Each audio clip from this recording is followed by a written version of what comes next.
Why did the most powerful nuclear reactor of its time explode in the middle of the night, unleashing deadly radiation that still haunts the world today? This is the story of Chernobyl, a disaster born from human arrogance, secrecy, and sacrifice. On April 26, 1986, at 1:23 a.m., Reactor Number 4 at the Chernobyl Nuclear Power Plant in the Soviet Union exploded. The blast released massive amounts of radiation, more than Hiroshima and Nagasaki combined, turning a routine safety test into the worst nuclear accident in history. To understand what happened, we must go back. The Chernobyl plant, located in northern Ukraine near the city of Pripyat, was part of the Soviet Union's push for nuclear power. It was built with RBMK reactors, powerful but dangerously flawed. Engineers and officials believed they were safe to save. Some claimed, but the truth was different. On the night of April 25th, a routine safety test was scheduled. The goal, to check if, in case of a power outage, the turbines could keep the cooling pumps running long enough to bridge the gap before backup generators kicked in. It was a standard test, but delays and poor planning meant it was carried out at night, with tired staff and inexperienced operators in charge. The reactor was running at low power and unstable condition for the RBMK design. In fact, this reactor had a hidden flaw. At low power, it became dangerously unpredictable. Instead of shutting down the test, managers pushed ahead, pressured by schedules and Soviet bureaucracy. At 1:23 a.m., operators initiated the test. Within seconds, the reactor's power spiked uncontrollably. The emergency shutdown button was pressed, but due to another fatal design flaw, it made things worse. The control rods, meant to stop the reaction, actually triggered a massive surge. In less than 4 seconds, the reactor exploded. The blast blew apart the 1,000-ton reactor lid, sending radioactive debris into the air. A fire raged inside the reactor core. Flames lit the night sky. Workers in Pripyat, just 3 kilometers away, watched in confusion as a strange blue glow rose above the plant. The first responders, the firefighters of Pripyat, rushed in without protective gear. They thought it was just a normal fire. None knew they were walking into lethal radiation. Many would die within weeks, victims of acute radiation sickness. Yet, the Soviet authorities hesitated. At first, they denied anything was wrong. Pripyat's 50,000 residents went about their day. Children played outside. Weddings were held. Radiation was everywhere, on the ground, in the air, on clothes, in food, but no one told them. It wasn't until 36 hours later, after radiation alarms went off in Sweden, that the truth could no longer be hidden. Only then did Soviet officials begin evacuations. Buses arrived, and residents were told they would be gone for only 3 days. They left behind homes, pets, belongings. They never returned. Pripyat became a ghost city overnight.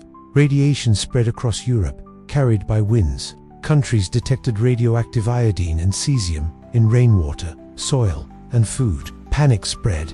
In some places, children were kept indoors for weeks. Farmers destroyed crops. Governments criticized the Soviet Union for its secrecy. Meanwhile, the struggle at Chernobyl continued. The reactor core still burned, releasing radiation. Helicopters dropped sand, boron, and lead to try to smother the fire. Thousands of soldiers, workers, and volunteers, later called liquidators, were sent in to clean up. They shoveled radioactive debris, built containment walls, and sacrificed their health to limit the disaster. Many received deadly doses of radiation in just minutes. To seal the reactor, engineers constructed a massive steel and concrete structure called the sarcophagus, built under extreme conditions. It enclosed the reactor, but even this was only temporary. Decades later, an even larger structure, the new safe confinement, was built to cover the old sarcophagus and prevent further contamination. The human cost was devastating.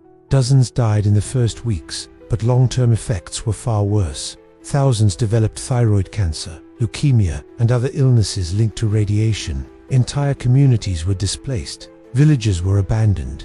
The exclusion zone, a 30-kilometer radius around the plant, remains off-limits to permanent residents. Chernobyl also exposed the failures of the Soviet system: secrecy, denial, and the suppression of bad news.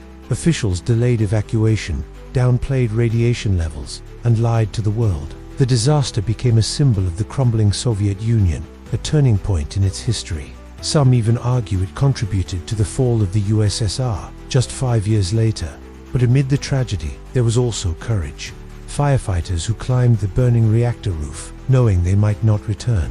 Helicopter pilots who flew over the reactor again and again, dumping sand while their instruments failed from radiation. Engineers and miners who dug beneath the reactor to prevent a second explosion, risking their lives to save millions. These sacrifices prevented the disaster from becoming even worse. Had the meltdown reached the reactor's water reservoirs, it could have caused another massive explosion, rendering much of Europe uninhabitable. Their bravery, often unrecognized, saved countless lives. Chernobyl's legacy is profound. It changed how the world views nuclear power. Safety standards were overhauled. International cooperation on nuclear safety increased. Yet, the debate over nuclear energy continues. Some see it as too dangerous. Others argue it is essential for fighting climate change. The ghost city of Pripyat, with its abandoned schools, apartments, and amusement park, has become a haunting symbol. Nature has reclaimed much of the land. Wolves, bears, and wild horses roam where families once lived. It is both a wasteland and a strange sanctuary. Chernobyl remains a warning. It shows what happens when technology, arrogance, and secrecy collide.